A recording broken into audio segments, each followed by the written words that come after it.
निर्वाचन क्षेत्र में भी मनोज तिवारी को बोलते हुए कई बार सुना है और भारत की संसद में भी बोलते हुए आप लोगों ने सुना है।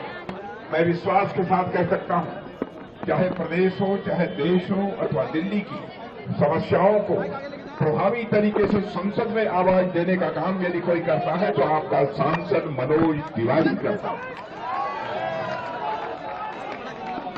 और मेरे बहनों भाइयों, इस समय हमारा भारत हमारे प्रधानमंत्री मोदी जी के नेतृत्व में एक नई सोच के साथ आगे बढ़ रहा है और प्रत्यक्ष हम लोग सारी दुनिया यह देख रही है कि भारत अब पहले का भारत नहीं रहा है, बल्कि भारत अब दुनिया का एक ताकतवर देश बन गया है। अंतर्राष्ट्रीय जगत में भारत की प्रतिष्ठा तेजी के साथ बढ़ी है।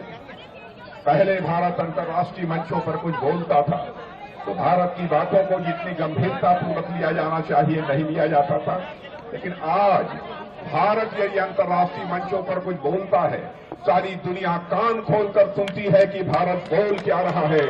यह भारत की हैसियत सारी दुनिया में बनी है। और इस बार चुनाव में हमारे महात्मा गांधी पूज्य बापू की दो मुराद पूरी होने जा रही है। पहली उनकी मुराद थी कि भारत यह विकसित भारत बनना चाहिए, ताकतवर भारत बनना चाहिए और अंतर्राष्ट्रीय जगत में भारत की प्रतिष्ठा बढ़नी चाहिए। तो आप देख रहे हैं एक नई सोच के साथ नए भारत का निर्माण होते हुए यह सारी दुनिया इस समय देख रही है। एक यह मुराद पूरी हो रही है और दूसरी मुराद महात्मा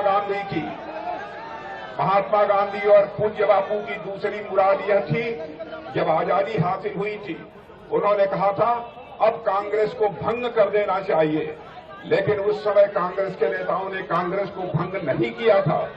लेकिन आज महात्मा गांधी की उस मुराद को पूरी करने का काम यदि कोई कर रहा है तो इस देश की जनता कर रही है। बहनों भाइयों, अब कांग्रेस का भारत की राजनीति से सफाया होने जा रहा है।